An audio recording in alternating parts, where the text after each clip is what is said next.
आई, तुला एक सांगायचं आहे. आम्ही तुम्हाला शहरात घेऊन जाऊ शकत नाही. कारण तिथे आमचा अपमान होईल. कारण तू शिकलेली नाहीस, तुला इंग्रजी येत नाही. गायत्री तिथे उभी होती, हातात तिच्या नातवाची बॅग होती. डोळ्यासमोर मात्र अंधार दिसत होता. तिचा मुलगा अमोल, त्याला तिने आपल्या आयुष्यात सगळ्यात जास्त प्रेम केलं होतं. त्याच्या शेजारी ती उभी होती नेहा, त्या शहरातील स्मार्ट, इंग्रजीत बोलणारी सून. आई, तुम्ही वाईट वाटून घेऊ नका. अमोलचा आवाज अगदी शांत होता, खूप शांत. त्यावर नेहा पुढे म्हणाली, तुम्हाला इंग्रजी येत नाही, मोबाईल नीट वापरता येत नाही. शहरात सगळं वेगळं असतं. लोक जज करतात. गायत्री काहीच बोलली नाही. कारण काही प्रश्न असतात ज्यांची उत्तरं शब्दात देता येत नाहीत. फक्त सहन करावं लागतं. गाव अजून झोपेतच होतं. पहाटे 4 वाजता गायत्री उठली होती. ती 55 वर्षांची होती, पण सगळी सवयी अजूनही तरुणपणाच्या होत्या. चूल पेटवली, भाकरी थापली, भाजी बनवली, डाळ उकळली. आज अमोल, नेहा आणि नातवंड गावी येणार होती. एकीकडे हा दिवस तिच्यासाठी सणाचा दिवस असायचा, पण आता तो दिवस म्हणजे काळजीचं कारण बनलं होतं. मग सासरे विठ्ठलराव म्हणाले, आज जरा जास्त पदार्थ करू नको, शहरातले लोक आहेत, थोडंसं खाल्लं. ती हसली. तिचं हसणं अजूनही जुन्या काळासारखंच होतं, पण आज कुठेतरी तुटलं होतं. दुपारी गाडी आली. नातवंड धावत आली. आजी, आजी, आई, आजी. तो आवाज ऐकून गायत्री खाली बसली. त्या मिठीत अपमान नव्हता, घमंड नव्हता, फक्त निखळ प्रेम होतं. पण हा क्षण फार काळ टिकला नाही. नेहा उतरली, घराकडे नजर टाकत म्हणाली, अमोल, इथे नेटवर्क येतच नाही. गायत्रीने तांब्यात पाणी आणलं. नेहाने पाहिलं. मिनरल वॉटर नाही का? आहे, पण गावात क्वचित. गायत्री म्हणाली. नेहा काही बोलली नाही, पण तिच्या चेहऱ्यावरचा भाव सगळं काही बोलून गेला. जेवणाची वेळ झाली. भाजी भाकरी, वरण भात, घरचं जेवण नेहमीच छानच असतं. भाजी बाजूला ठेवली. अमोल खूप वाईट वागतोय असं म्हणाला. अमोल हसला. आई म्हणाली, पुढच्या वेळी जरा कमी तेल वापर. ती काही बोलू शकली नाही. संध्याकाळी शेजारी पाजारी लोक जमले होते. तुमचा मुलगा फार मोठ्या कंपनीत आहे, कुणीतरी अभिमानाने म्हणाले. नेहा हसली. हो, पण गावातलं वातावरण त्याला अजिबात जमत नाही. गायत्री आतल्या स्वयंपाकघरात उभी राहून डोळे मिटले तिने. गाव त्याचं मूळ आहे, त्याला कसा त्रास होईल? 20 वर्ष तो इथेच राहिलेला आहे. रात्री तो क्षण पुन्हा आला. आईने नेहाचा आवाज ऐकला. थंड स्वरात म्हणाली, उद्या आम्हाला लवकर निघायचे. हो, उद्या आम्हाला लवकर निघायचे. इथे जास्त दिवस राहणं शक्य नाही. आणि इथं राहताही येणार नाही आणि होणारही नाही. गायत्री काहीच बोलली नाही. अमोल पुढे म्हणाला, आई, तुला एक सांगायचं होतं. मी म्हणाली हो. त्याने पुढे सांगितलं, पुढच्या वेळी तुला शहरात घेऊन जाईल हां. पण तो थोडा वेळ थांबला आणि मग पुन्हा एकदा म्हणाला, तुला इंग्रजी येत नाही, मोबाईलही नीट वापरता येत नाही. तिथं नेलं तर आपला अपमानच होईल. तो अपमान शब्द गायत्रीच्या अंगातून गेला आणि विठ्ठलराव संतापले. अमोलने गायत्रीचा हात धरला आणि म्हणाला, ठीक आहे. ती म्हणाली, फक्त 2 शब्द. पण ते 2 शब्दात ती आई हरली आणि एक स्त्री जागी झाली. त्या रात्री गायत्री झोपली आणि तिला ते आठवलं. झोपेत असताना तिला आठवलं, नवऱ्याने मुलासाठी केलेले कष्ट, मुलाची फीसाठी विकलेले दागिने, उपाशी राहून दिलेलं, त्याला आणलेलं दूध. आणि आज आम्हाला तुझी लाज वाटते? आज आम्हाला लाज वाटते का? ती उभी राहून भिंतीवर लावलेलं 12वीचं प्रमाणपत्र पाहत हळूच पुटपुटली, मी काही कमी नाही. सकाळी ते निघाले. नेहा मागे वळून पाहिलं नाही. अमोलने पायाला हात लावून म्हणाला, काळजी घे. गायत्री हसली. नेहमीसारखीच गाडी निघून गेली. घर अगदी शांत झालं. संध्याकाळी गायत्री गावातल्या शाळेत गेली. मुख्याध्यापिका मीनाताई थबकल्या. काय झालं गायत्री बहिणी? गायत्री खुर्चीवर बसली. हात घट्ट पकडले. मला शिकायचं आहे. ती म्हणाली, काय? तर गायत्रीबाई बोलल्या, इंग्रजी, मोबाईल, ऑनलाईन असणारी सगळी कामं, सगळं मला शिकायचं आहे. मीनाताई हसल्या. आदराने म्हणाले, योग्य निर्णय घेतलास, उशीर काही नाही झालाय. त्या म्हणाल्या. गायत्रीच्या डोळ्यात पहिल्यांदाच नवा प्रकाश दिसला. जिच्या आईला शहरात जाणं अपमानासारखं वाटायचं, तीच आई आता स्वतःला घडवायला निघाली होती. या वयात शिकायचं हे एक प्रश्न इतरांना नाही, पण गायत्रीच्या स्वतःच्या मनातला होता की मला शिकायचंय. गावची शाळा दुपारच्या उन्हात शांत उभी होती. शाळेकडे पाहून तिला आठवलं, कधी काळी गायत्री 12वी पास झाली होती. नंतर लग्न झालं आणि त्या दिवसानंतर तिने कधीच स्वतःसाठी वही उघडली नव्हती, काहीही शिकली नव्हती. पण आज ती दाराशी उभी होती. हातात साधी पिशवी, त्यात एक पेन आणि खूप वर्षांनी दडलेली भीती होती. मीनाताई म्हणाल्या, आवाज थरथरत होता. मुख्याध्यापिका मीनाताईंनी चष्मा काढला आणि मग त्या वहिनीला म्हणाल्या, "बसा गायत्री." ती खुर्चीवर बसली. मग तिचं मन अजून उभंच होतं. मला मला शिकायचंय, ती पुन्हा म्हणाली. "काय शिकायचे गायत्री?" गायत्री थोड्या वेळ थांबली. मग हळू आवाजात म्हणाली, "इंग्रजी बोलायला शिकायचंय आणि मोबाईल चालवायला शिकायचंय." मीनाताईंनी तिच्याकडे पाहिलं. आदराने म्हणाल्या, "का?" मीनाताईंनी विचारलं. हा प्रश्न अपेक्षित नव्हता. गायत्रीचा गळा चुकत होता. डोळ्यात पाणी आलं. कारण ती थांबली. कारण मला शिकायचं, कारण माझ्या मुलाला, माझ्या सुनबाईला माझी लाज वाटते. आणि ते वाक्य बोलताना गायत्री बहिणींचा आवाज फुटला. तिला रडू आलं. मीनाताई काहीच बोलल्या नाहीत. कधीकधी मूक असणं सगळ्यात मोठं उत्तर असतं. त्या दिवसापासून गायत्रीचं आयुष्य बदलायला सुरुवात झाली. त्या म्हणाल्या, "आपण सुरुवातीपासूनच सुरू करूयात." पहिला धडा म्हणजे ABCD. फळ्यावर इंग्रजी अक्षरं होती. गायत्रीने ती पाहिली. हसावं की रडावं तिला ते कळेना. "मी 12वी पास झाली आहे," असं तिने स्वतःशीच बोललं. पण आज पुन्हा ABCDपासून शिकायची तिला लाज वाटत होती. वर्गात 2-3 मुली होत्या. त्या सगळ्या गायत्रीकडे बघत होत्या. "ही आजी इथे काय करतीये? आजीला तर शिकायचंय की काय?" असा प्रश्न त्यांच्या डोळ्यात दिसत होता. गायत्रीने खाली डोळे घेतले. घरी आल्या विठ्ठलरावांनी विचारलं, "कसं झालं?" गायत्री हसली आणि म्हणाली, पण तिचं हसू खऱ्या भावनेचं नव्हतं, नकली होतं. "अक्षरं शिकली मी," ती म्हणाली आणि माझ्या मनाला आरसा दाखवला. विठ्ठलराव काही बोलले नाहीत, पण त्यांनी तिच्या पाठीवर हात ठेवला आणि फक्त एवढंच म्हणाले, "तू करू शकतेस, तू करू शकतेस गायत्री, तू करू शकशील." दुसऱ्या दिवशी मीनाताईंनी जुना स्मार्टफोन हातात दिला आणि म्हणाली, "हे बघ, हे बटन दाबायचं." गायत्रीने बोट पुढे केलं. हात थरथरत होता. चुकीचं दाबलं गेलं तर फोनवरचं बटन? मग काय करायचं? तिने विचारलं. मीनाताईंनी हसत उत्तर दिलं, "चूक झाली तर जग संपत नाही." हा धडा मोबाईलपेक्षा मोठा नव्हता. खरं तर तो मोबाईलपेक्षा खूप मोठा होता. यूट्यूब उघडलं. स्क्रीनवर इंग्रजी बोलणारी बाई दिसली. "Hello everyone." गायत्रीने मोबाईल बाजूला ठेवला आणि मग म्हणाली, "हे आपल्याला जमणार नाही." ती म्हणाली, "जमणार नाही म्हणजे की जमू द्यायचं नाही?" मीनाताईंनी तिला विचारलं. तो प्रश्न गायत्रीच्या काळजात बसला. पहिल्या आठवड्यात गायत्री खूप वेळा रडली. अक्षरं विसरली, शब्द अडखळली, मोबाईल स्लिप झाला. चुकीची बटणं दाबली. एकदा तर तिने वहीच फाडून टाकली. "बस, नाही जमणार मला," ती ओरडली. विठ्ठलराव शांतपणे म्हणाले. ते कागद उचलून म्हणाले, "तू हार म्हणून बसायचं नाहीस. तू करू शकतेस." गायत्री शांत बसून राहिली. हळूहळू तिच्यात बदल दिसू लागला. ती आरशासमोर उभी राहून इंग्रजी शब्द, वाक्य म्हणायला लागली. "Good morning, thank you, please." सुरुवातीला हसू यायचं, पण नंतर आत्मविश्वास वाढू लागला. गावातल्या बायकांनी मग कुजबुजायला सुरुवात केली. "या वयात शिकून काय होणार? या वयात शिकून काय उपयोग? मुलगा शहरात आहे, ही इथे नाटकं करतीये." गायत्री ऐकायची, पण थांबत नव्हती. कारण तिला एक गोष्ट चांगलीच समजली होती. लोक नेहमी बोलतात, लोक नेहमी हसतात. फरक एवढाच असतो की आपण ते ऐकतो की नाही. किती दुर्लक्ष करायचं, किती घ्यायचं ते आपल्यावर असतं. एक दिवस मीनाताईंनी तिला विचारलं, "तू व्हिडिओ का नाही बनवत?" असं सांगितलं होतं ना. मी मी गायत्री थोडं घाबरले, पण बघणार कोण? ज्यांना तुझ्याप्रमाणे धाडस हवंय त्यांच्यासाठी तू व्हिडिओ बनव. मग मीनाताईंनी उत्तर दिलं. पहिला व्हिडिओ. गायत्री समोर बसली. कॅमेऱ्याकडे पाहिलं. आवाज थोडा थरथरायचा. बोलायला भीती वाटायची. "मी गायत्री आहे." व्हिडिओ सुरू झाला. त्यात गायत्री म्हणाली, "मी गायत्री आहे. आज मी पहिल्यांदा इंग्रजी बोलतीये." तिने थोडं मनातलं सांगितलं आणि व्हिडिओ संपवला. अशा प्रकारे पहिला व्हिडिओ बनवला. गायत्रीने डोळे मिटले होते.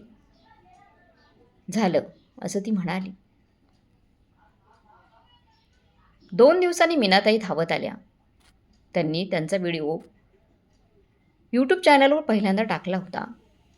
धावत आल्या आणि मग मीनाताई तिला म्हणाल्या, "व्हायरल झालाय अगं." त्या मोठमोठ्याने ओरडल्या. "काय?" गायत्री गोंधळली. "अरे तुमचा व्हिडिओ काय व्हायरल झालाय?" त्यांनी सांगितलं, "अगं तुझा व्हिडिओ व्हायरल झालाय." गायत्रीने फोन उचलला, कमेंट्स वाचल्या. "आमच्यासाठी प्रेरणा माझ्या आईला दाखवायची होती. या वयात इतकी हिंमत कशी? गायत्रीचं हृदय भरून आलं. विठ्ठलराव म्हणाले, तुला माहीत आहे ना, आज तू फक्त शिकत नाहीस, तू अनेकांना हिंमत देत आहेस, आयुष्य बदलत आहेस. गायत्री खिडकीतून बाहेर पाहत म्हणाली, आणि माझ्या मुलाला एक दिवस नक्की कळेल की त्याची आई लाज नाही ती ताकद आहे. त्या रात्री गायत्री शांतपणे झोपली, कारण पहिल्यांदाच तिने स्वतःसाठी स्वप्न पाहिलं होतं. गावात शिकलेली सासू आता ओळख बनत होती, आणि शहरात राहणारा मुलगा अजूनही घमेंडीत अडकलेला होता. गायत्रीला कधीच प्रसिद्धीची हाव नव्हती. तिला फक्त एकच गोष्ट हवी होती, स्वतःकडे अभिमानाने पाहता यावं. कधीकधी फक्त स्वतःसाठी उचललेले एक पाऊल अनेकांचं आयुष्य बदलू शकतं. गायत्री ताईंचा पहिला व्हिडिओ व्हायरल झाला. गावातल्या रस्त्यावर चालताना लोक थांबायला लागले. वहिनी, तुम्हीच त्या व्हिडिओतले आहेत ना? आमच्या मुलींनी दाखवलेले ते व्हिडिओ तुमच्यामुळे मला शिकायची हिंमत आली आहे. गायत्री फक्त हसत होती. तिला अजूनही विश्वास बसत नव्हता की लोक तिचं ऐकत आहेत. विठ्ठलराव मात्र मनात भरून आले होते. इतक्या वर्षात मी तुला कधी इतकं आत्मविश्वासाने भरलेलं पाहिलं नव्हतं, असं त्यांनी असे ते म्हणाले. गायत्रीने हलक्या आवाजात उत्तर दिलं, कारण इतक्या वर्षात मी कधी स्वतःसाठी जगलीच नव्हती. आज इंग्रजीचा एक पॅरेग्राफ वाढत होता. अभ्यास करत होती. उद्या 2, मग स्वतःची गोष्ट. मी 12वी पास आहे, पण आयुष्यानं मला कधी शिकायला दिलं नाही. हा एक संवाद हजारो स्त्रियांसमोर होता. कमेंट्स वाढत होते, व्हिडिओचे शेअर्स वाढत होते, आणि त्याचबरोबर गायत्रीची भीती कमी होत होती. एक दिवस मीनाताईंनी सुचवलं, तुम्ही आणि विठ्ठलराव कॅमेऱ्यासमोर या. तो काय सांगायचं होता? गायत्री थोडी गोंधळली. लोकांना दाखवायचं होतं की बदल एकट्याने नाही तर सगळ्यांनी मिळून होतो. मग पहिल्यांदाच विठ्ठलराव कॅमेऱ्यासमोर बसले. तेही म्हणाले, मला माझ्या बायकोचा खूप अभिमान आहे, असं त्यांनी म्हटलं. आणि मग त्या एका वाक्याने तो बनवलेल्या व्हिडिओ खूपच छान बनला. अगदी गायत्रीने डोळे भरून आले तिचे. इकडे मुंबईत अमोल ऑफिसमधून घरी आला. नेहा मोबाईलमध्ये गुंतलेली होती. अमोलला बघून ती म्हणाली, स्क्रीनवर गायत्रीचा फोटो आणि त्याचबरोबर गायत्रीचा व्हिडिओही. ही तुझी आई आहे ना? बाजी सासूबाई. नेहाचा आवाज चिडलेला होता. अमोलने मोबाईल पाहिला. त्याच्या चेहऱ्यावर अस्वस्थता पसरली. ही काय नाटकं चालू आहेत? तो पुटपुटला. नेहा पुढे म्हणाली, ऑफिसमध्ये लोक विचारतात, तुझी सासू फार प्रसिद्ध झाली आहे म्हणे. ही किती चव घालवण्यासारखं आहे. कळते तुला ते शब्द? अमोलच्या अहंकाराला हवा होती. मी तिला सांगितलं होतं, हे सगळं करू नकोस, हे सगळं खोटं आहे. त्याने बोललो होतं, पण खरं कधीच तसं खुलासं केलं नव्हतं. त्याने फक्त दुर्लक्ष केलं होतं. गावात मात्र सगळं काही वेगळं होतं. ज्या बायका कालपर्यंत कुजबूज करत होत्या त्या आज गायत्रीकडे सल्ला घ्यायला येत होत्या. मोबाईल कसा वापरायचा, यूट्यूब चॅनल कसं उघडायचं, इंग्रजी कुठे जाऊन शिकायचं. गायत्रीने प्रत्येकाला एकच उत्तर देत होती, भीती बाजूला टाका, बाकी सगळं शिकता येतं. एक दिवस पोस्टमॅन घरी आला. गायत्री वहिनी, तुमच्यासाठी पार्सल आहे. पार्सलमध्ये एक छान छोटा ट्रायपॉड होता, माईक आणि एक पत्र. तुमच्या व्हिडिओमुळे आमच्या संस्थेतील महिलांना नवीन दिशा मिळाली आहे. कृपया आमच्यासोबत काम करा. गायत्रीने पत्र वाचून हात जोडले. हे सगळं बघून अमोलचा संयम सुटायला लागला. तो गावात आईला फोन लावत होता. आई, हा व्हिडिओ करायचे बंद कर. त्याचा आवाज कमांडोसारखा होता. गायत्री अगदी शांतपणे म्हणाली, का लोक हसतात? तो खोटं बोलला का? कोण लोक? गायत्रीचा आवाज आता थांबला होता. अमोल गप्प बसला. कोण लोक बळा? ज्यांनी मला लाज वाटते त्यांच्यासाठी मला जगायचं नाहीये, ती अगदी ठामपणे म्हणाली आणि फोन कट केला. विठ्ठलराव म्हणाले, तू त्याच्याशी कठोर का वागलीस? गायत्रीने उत्तर दिलं, मी आयुष्यभर मऊपणानेच वागली. आता थोडं कठोर होणं गरजेचं आहे. व्हिडिओची संख्या वाढत होती. व्हिडिओ दररोजचे टाकले जात होते. फॉलोअर्ससुद्धा वाढत होते. कार्यक्रमांचं निमंत्रण, स्त्री सशक्तीकरण परिषद पुण्यात. गायत्री थोडी घाबरली. म्हणाली, मी स्टेजवर कशी बोलणार? मीनाताई म्हणाल्या, तू आयुष्यभर जगलेली गोष्ट बोलणार आहेस. ती भाषा सगळ्यांना समजते. कार्यक्रमाच्या दिवशी तिने साधी साडी घातली, केस नीट बांधले. डोळ्यात थोडी भीती होती, पण त्याहून जास्त आत्मविश्वास होता. मग माईक हातात घेतला. मी गावातली आहे, खेडेगावातली आहे, असं ती म्हणाली. सभागृह एकदम शांत झालं. मग खूप शांतता पसरली. माझं इंग्रजी थोडं तुटक आहे, पण माझा आत्मसन्मान पूर्ण आहे. टाळ्यांचा कडकडाट झाला. त्या रात्री मुंबईत अमोलने तो व्हिडिओ पाहिला. अमोलने तो व्हिडिओ बघितला आणि लोकांच्या प्रतिक्रिया, टाळ्यांचा सन्मान, आईला वाजवलेल्या टाळ्या, त्याचा सगळा सन्मान पाहून त्याच्या मनात एक प्रश्न उभा राहिला. जिला मी लाज समजलो तीच आज सगळ्यांची प्रेरणा कशी झाली? त्याला मोठा प्रश्न पडला. पण तरीही अहंकार अजूनही जिवंत होता. गायत्री आता फक्त शिकणारी नव्हती, ती शिकवणारी झाली होती. आणि हेच मुलगा आणि सुनेला सगळ्यात जास्त त्रास देत होतं. कारण जेव्हा आई उंच उभी राहते तेव्हा मुलाचं अपयश स्पष्ट दिसू लागतं. ज्यांनी आईला शहरात नेलं नाही, अपमान होईल म्हणून शहरात नेलं नाही, तीच आई आता स्वतः शहरात जाण्याचा निर्णय घेणार होती. गायत्री त्या दिवशी फार लवकर उठली आणि नेहमीप्रमाणे चूल पेटवली. चुलीवरती भाकरी थापली, भाकरी केली. स्वयंपाकघरात कुठलाही गोंगाट नव्हता. आज तिच्या हालचाली थोड्या वेगळ्या होत्या, शांत होत्या. कपाट उघडून साडी नीट घातली गेली, हातात पर्स घेतली. विठ्ठलराव तिला पाहतच राहिले. आज कुठे जायचंय याचा विचार करत थोडा वेळ थांबली. कारण गायत्रीच्या चेहऱ्यावर आज घाबरटपणा नव्हता, तर ठाम निर्णय होता. आपण शहरात चाललोय, ती अगदी शांतपणे म्हणाली. विठ्ठलराव थोडे चकित झाले. गायत्रीचं उत्तर अगदी ठाम होतं. ज्यांनी आपल्याला तिथे नेणं नाकारलं, आपली लाज वाटली, तिथे आपण स्वतः जाऊन पोहोचणार आहोत, तिने अगदी ठामपणे सांगितलं. मुंबई तेच शहर ज्याचं नाव ऐकलं की गायत्रीलाही नेहमी कमीपणा वाटायचा. आणि तिथेच तिने आज जाण्याचा निर्णय घेतला होता. पण आज खिडकीतून पाहताना तिला भीती वाटत नव्हती, उलट उत्सुकता वाटत होती. हॉटेलमध्ये चेक इन करताना तिने रिसेप्शनिस्टला इंग्रजीत थोडं अडखळत पण म्हणाली. इंग्रजीतूनच बोलली ती. 2 people 1 room.